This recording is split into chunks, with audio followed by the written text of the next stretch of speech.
சொல்றேன், big pass team செஞ்சது செய்க தரமான செய்க அப்படின்ற மாதிரி தான் சொல்லணும். ஒரு எக்ஸாம்பிளோட சொல்றேன். இப்ப எல்லாம் தேர்ட் ப்ரோமோ பார்த்திருப்பீங்க. பார்த்ததுனால ஒரு எக்ஸாம்பிளோட சொல்றேன். என்னன்னு பாத்தீங்கன்னா, ஆக்சுவலா பிக் பாஸ் டீம் என்ன பண்ணிருக்காங்கன்னா, அந்த ஓல்டு கண்டஸ்டன்ட்ஸ்லாம் உள்ள வராங்களா, ஃபர்ஸ்ட் ஒரு 8 பேர் கிட்ட வராங்க.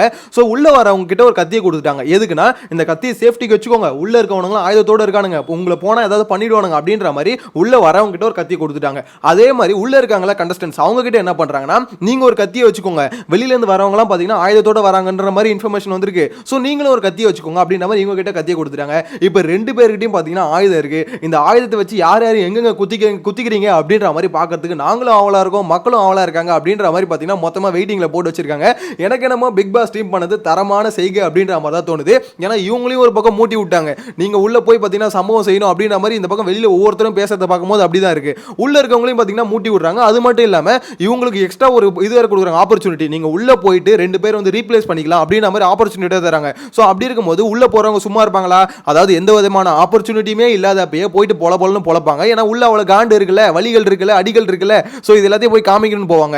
அப்படி இருக்கும்போது நீங்க உங்களுக்கு ஒரு ஆப்பர்ச்சுனிட்டி வேற இருக்கு. உள்ள போயிட்டு 2 பேர் வெளியே தோர்த்துட்டு நீங்க 2 பேர் உங்கள யாராவது ஒருத்தர் 2 பேர் பாத்தீங்கன்னா உள்ள இருந்துக்கலாம் அப்படின்ற ஒரு ஆப்பர்ச்சுனிட்டி கொடுக்கும்போது கண்டிப்பா இவங்களும் வெறி கொண்டு இருப்பாங்களா? அதே மாதிரி உள்ள வரவங்களுக்கும் அந்த இன்ஃபர்மேஷனை கொடுத்துறாங்க. வரவங்க உங்களை ரீப்ளேஸ் பண்ணுவாங்க அப்படின்ற மாதிரி இன்ஃபர்மேஷனை கொடுத்துட்டு, அது மட்டும் இல்லாம அவங்களை இப்பயே நீங்க ரோஸ்ட் பண்றதுக்கு ரெடி ஆயிக்கோங்க அப்படின்ற மாதிரி அவங்களுக்கு செட் ஆஃப் 8 பாயிண்ட் கிட்ட கொடுக்குறாங்க. அந்த 8 பாயிண்ட் யார் யாருக்கு என்னென்ன பாயிண்ட் போறதும் அப்படின்ற மாதிரி ஒவ்வொருத்தரா வந்து ஆர்டர் பண்றாங்க. சோ அதுதான் பாத்தீங்கன்னா இன்னைக்கான 3வது ப்ரோமோல வந்து காமிக்கிறாங்க. ஓகேங்களா, சிம்பிளா முடிச்சிட்டேன்னா, எப்பா இந்த ப்ரோமோ பத்தி சொல்றது எவ்வளவு நேரம் ஆயிடுச்சுல. எனிவேஸ், இதுல வந்து பாத்தீங்கன்னா இந்த டீடைல்ஸ் எல்லாமே இந்த ப்ரோமோல வந்து காமிக்கிறாங்க. இதுல வந்து அருண் வந்து ஒரு விஷயத்த சொல்றாரு. இந்த மாதிரி வந்து வீட்ல இருந்து வரும்போது ஏதாவது பெரியவங்களை கூட்டுவாப்பா அப்படின்ற மாதிரி ஒரு டயலாக் வந்து சொல்றாரு. இதை யாருக்கு கொடுக்குறாருன்னு பாத்தீங்கன்னா ஆர்னவ் இருக்கார்ல, அவருக்கு வந்து கொடுக்குறாங்க. அவர் வந்து ரொம்ப நல்லவராகவே இருந்துட்டாரு, இதுக்கப்புறமா ரியல் கேரக்டர் வரணும் அப்படின்னு நம்ம சொல்லிட்டு அந்த இதை வந்து கொடுக்குறாங்க. அதே டயலாக் தான் பாத்தீங்கன்னா சாச்சனாக்கு வந்து இவர் ரயன் வந்து கொடுக்குறாப்ல, வீட்ல இருந்து வரும்போது பெரியவங்களை கூட்டுவாங்க அப்படின்ற மாதிரி. ரயன் இந்த வாட்டி சாச்சனா உள்ள வருதுல, அதுவே பெரிய ஆளா தான் உள்ள வரப்போகுது அப்படின்ற மாதிரி தோணுது. ஏன்னா உள்ள வரும்போதே நான் வந்து சம்பவம் செய்ய போறேன் அப்படின்ற மாதிரி வருது. எனக்கு தெரிஞ்சு பாத்தீங்கன்னா ரயன் நீ குறுக்க வந்துடாத, பச்சைக்கிளி தோலை உரிச்சு உனக்கு உப்பு கண்ட போட்டுரும் அப்படின்ற மாதிரி தான் சொல்ல தோணுது. ஏன்னா எப்படி இருந்தாலும் வெளியே பாத்தீங்கன்னா ஏகப்பட்ட இன்ஃபர்மேஷன் எல்லாத்தையும் நடக்கிறத பார்த்துட்டு வருது. ஓகேங்களா, ஸோ இப்போ யாருக்கு அட்வான்டேஜ்னு பாத்தீங்கன்னா வெளியில இருந்து வரவங்களுக்கு தான். ஏன்னா வந்துட்டு சும்மா போறது அவங்களுக்கு, அவங்கள பொறுத்தவரைக்கும் கப்படிக்க முடியாது அப்படின்றது கிளீனா தெரியும். ஓகேங்களா, வர போறது ஒரு வாரமோ ஒரு நாளோ 2 நாளோ, ஸோ இருக்கிற நாளுக்கு பேமெண்ட் வாங்கிட்டு தான் போறாங்க. அப்படி இருக்கும்போது நம்மளால முடிஞ்ச அளவுக்கு தரமான கண்டென்ட் கொடுத்துட்டு போவோம், தரமான சம்பவத்தை வந்து செஞ்சுட்டு போவோம் அப்படின்ற மாதிரி தான் மொத்த பேர் வருவாங்க. ஸோ என்னோட பாயிண்ட் ஆஃப் வியூல வெளியிலேருந்து வரவங்களுக்கு அட்வான்டேஜ், உள்ள இருக்கவங்கள சம்பவம் செய்யறதுக்கு அப்படின்ற மாதிரி அட்வான்டேஜ் தான் இந்த ப்ரோமோவை வச்சு பார்க்கும்போது, இந்த கான்செப்ட் வச்சு பார்க்கும்போது என்னால் அதுதான் புரிஞ்சிக்க முடியுது. ஸோ இதில் பச்சைக்கிளி குறுக்க போந்து நான் வந்து நல்லா பேசுவேனே, இப்போ 2 வாரமா நல்லா, சரி 1 வாரமா நல்லா பேசுறேனே, விஜய் சேதுபதி என்ன பாராட்டினாரு அப்படின்ற மாதிரி குதூகலத்தில் போயிட்டு வரவங்க கிட்ட வாயை கொடுத்துறாரு, வாயை வெட்டி துண்டாக்கிடுவாங்க அப்படின்ற மாதிரி தான் எனக்கு சொல்ல தோணுது. ஏன்னா வீட்டுக்குள்ள இப்பயும் பச்சைக்கிளியோட மோட்டிவ் என்னன்னு பார்த்தீங்கன்னா, நான் வந்து விட போறது இல்லைங்க, நான் பேச போறேன் பேசிக்கிட்டே இருக்க போறேன், அதாவது என்ன கருத்தை வந்து வச்சுக்கிட்டே இருக்க போறேன் அப்படின்ற மாதிரி ஒரு விஷயத்துல எப்படி சொல்ல ரொம்ப தெளிவா இருக்காரு.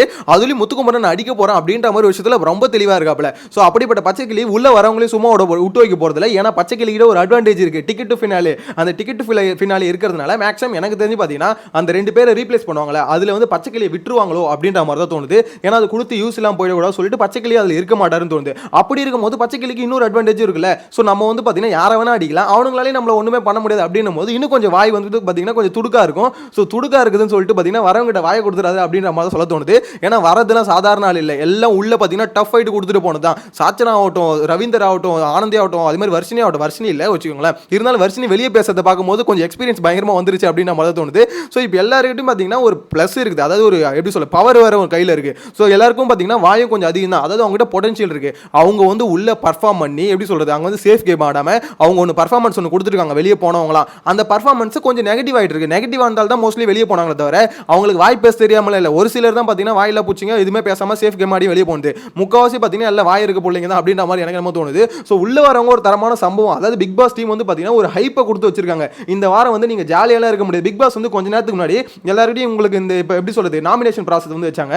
அந்த ப்ராசஸ்ல மொத்த பேர் நாமினேட் ஆயிட்டீங்க அப்படின்ற மாதிரி சொல்லிட்டு அதுக்கப்புறம் எல்லாருமே நன்றி ஒரு ஆட்டிட்டு இருந்தாங்க. பிக் பாஸ் இந்த மாதிரி ரொம்ப நன்றி பிக் பாஸ், எங்களுக்கு இந்த வாய்ப்பு கொடுத்ததுக்கு நன்றி அப்படின்ற மாதிரி எல்லாம் அவங்க மனசுல இருந்தா ஃபீல் பண்ணி பேசிட்டு இருந்தாங்க. ஏன்னு பார்த்தீங்கன்னா பிக் பாஸ் என்ன சொல்லிட்டாரு, இதுக்கப்புறம் டாஸ்க்லாம் எதுவுமே இல்லை, நீங்கள் எல்லாருமே நாமினேஷன் வந்துட்டீங்க, நீங்கள் எல்லாருமே இதுக்கப்புறம் மக்கள் கையில் தான் அப்படின்ற மாதிரி சொல்லிட்டாரு. சொன்ன உடனே பார்த்தீங்கன்னா எனக்கு ஃபீலிங் வந்துச்சு, சரி இவ்வளோ நாளாக இந்த வீட்டில் இருந்தோமே, இந்த இடத்துல தானே உட்காந்துருந்தோம், இந்த இடத்துல தானே தூங்கிட்டு இருந்தோம் அப்படின்னு நம்ம இந்த வீட்டோட ஞாபகங்கள் அவங்களுக்கு ரொம்ப அதிகமாக வந்துருச்சு. ஸோ இந்த ஆப்பர்ச்சுனிட்டி கோசம் பார்த்தீங்கன்னா பிக் பாஸ் கிட்ட எல்லாரும் ரொம்ப நன்றி ஆட்டிட்டு இருந்தாங்க. அப்போ பிக் பாஸ் என்ன சொன்னார், இதுக்கப்புறம் டாஸ்க் இல்லை அப்படின்ற மாதிரி சொல்லிட்டு இருந்தார்ல, டாஸ்க் இல்லைன்னு சொல்லிட்டு இதெல்லாம் டாஸ்கா இல்லையா அப்படின்ற மாதிரி தான் தோணுது.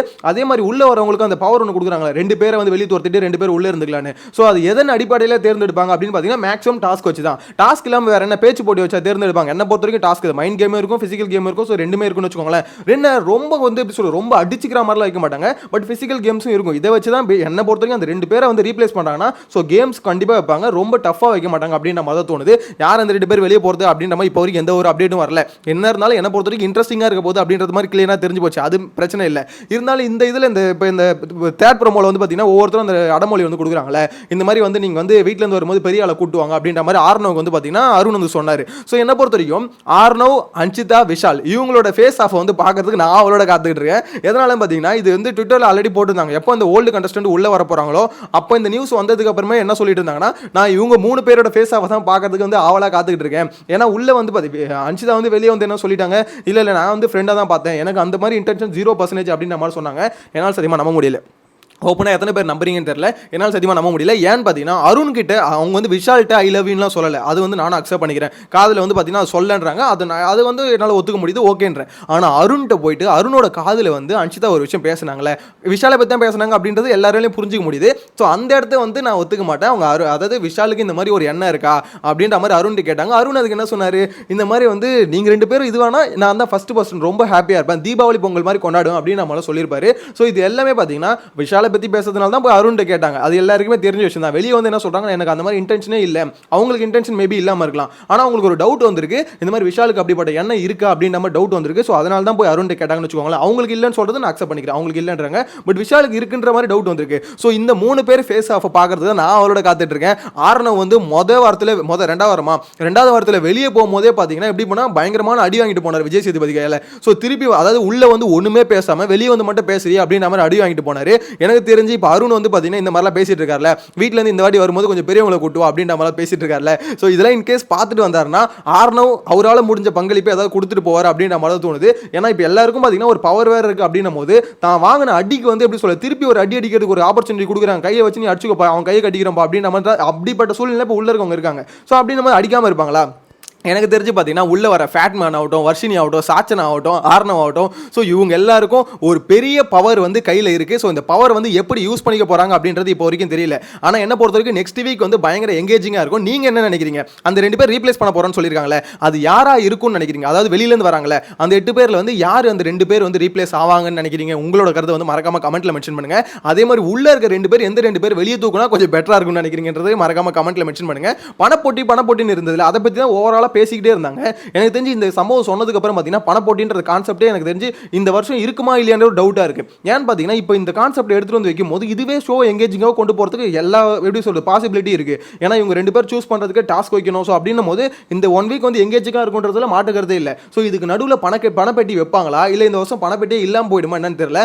அப்படி பணப்பெட்டி இல்லைன்னு வச்சுக்கோங்களேன் நிறைய பேர் ஏமாற்றமாக போகும். ஏன்னா முத்துக்குமரன் வந்து பவித்ரா எப்படியோ எடுக்க வைக்கணும் அப்படின்னு சொல்லிட்டு பேசுறாரு. முத்துக்குமரனும் சரி தீபக்கும் சரி, அதுவும் தீபக்லாம் உடைய மாட்டாப்ல, தொடர்ந்து பணப்பெட்டி பேசிக்கிட்டே இருக்காப்ல. ஏன்னா அவரை பொறுத்த வரைக்கும் ஒன்று அவர் எடுக்கணுன்ற மைண்ட் செட் லைட்டாக இருக்குன்னு தான் நினைக்கிறேன், இல்லைன்னு சொல்ல முடியாது. அதே சமயத்தில் அவர் வந்து பார்த்தீங்கன்னா இந்த பவித்ரா இவங்க கிட்டலாம் போய் பிரெயின் வாஷ் பண்ணிட்டு இருக்காங்க, முத்துக்குமரன் தீபக்கும் சேர்ந்துக்கிட்டு இவங்களை எடுக்க வச்சிடலாம் அப்படின்ற மாதிரி. ஸோ இந்த இவ்வளோ பேச்சு வந்து பார்த்தீங்கன்னா பணப்பட்டி பற்றி பேசிட்டாங்க. ஸோ பிக் பாஸ் வந்து பார்த்தீங்கன்னா இன்கேஸ் நாளைக்கு பணப்பட்டி வைக்கலனா எனக்கு தெரிஞ்சு இந்த வருஷம் பார்த்தீங்கன்னா புதுசாக என்ன பண்ணுவாங்க, ட்விஸ்ட் வச்சிருவாங்க. பணப்பட்டிலாம் எதுவும் இல்லை, டேரக்டாக ஃபினாலே தான் அப்படின்ட்டாங்கன்னா பெரிய ஏமாற்றமாக போயிடும். குறிப்பாக முத்துக்குமரன், தீபக், அருண், விஷால் இவங்களுக்கு வந்து பெரிய ஏமாற்றமாக போயிடும். ஏன்னா இவங்க கம்பெனியை பொறுத்த வரைக்கும் ஒன்று விஷால் எடுக்கணும், அப்படி இல்லை மற்றவங்க யாராவது எடுக்கிறதுக்கு பிரெயின் வாஷ் பண்ணணும் அப்படின்ற மாதிரி குறிக்கோளோட இருக்காங்க. எங்க போய் முடிய போகுதுன்னு தெரியல. ஆனால் இந்த கான்செப்ட் என்ன பொறுத்த வரைக்கும் ரொம்ப இன்ட்ரெஸ்டிங்காக இருக்குங்க. தேர்ட் ப்ரோமோல காமிக்கிறாங்களே, ஸோ இந்த பக்கம் வந்து பார்த்தீங்கன்னா பயங்கரமா உசுப்பேத்தி விடுறாங்க, உள்ள இருக்கவங்கள வெளியிலேருந்து வரவங்களையும் உசுப்பேத்தி விட்டுருக்காங்க. பார்க்கலாம் எப்படி அடிச்சுக்க போறாங்கன்னு பார்க்கலாம். இதுல வந்து வெளியிலேருந்து வரவங்க ஜெயிக்க போறாங்களா இல்லை உள்ள இருக்கவங்க வந்து பார்த்தீங்கன்னா அதை எப்படி சொல்லி டிஃபெண்ட் பண்ணி நிற்க போறாங்க. முத்துக்குமரன் சொன்னார்ல, பார்த்தலாம் இன்னும் 14 நாள் தானே இருக்கு, சண்டை செஞ்சு பார்த்தலாம் அப்படின்னு நம்ம சொன்னார்ல. ஸோ சண்டை செய்ய போறாங்க, இவங்களும் சண்டை செய்ய போறாங்க. சண்டையில் யார் ஜெயிக்க போறாங்க அப்படின்றத வெயிட் பண்ணி பார்க்கலாம். உங்களோட கருத்தை மறக்காம கமெண்ட்ல மென்ஷன் பண்ணுங்க. சேனலை ஃபர்ஸ்ட் டைம் பார்த்தீங்கன்னா சப்ஸ்கிரைப் பண்ணி வச்சுக்கோங்க. நெக்ஸ்ட் வீடியோல மீட் பண்ணலாம். Bye by.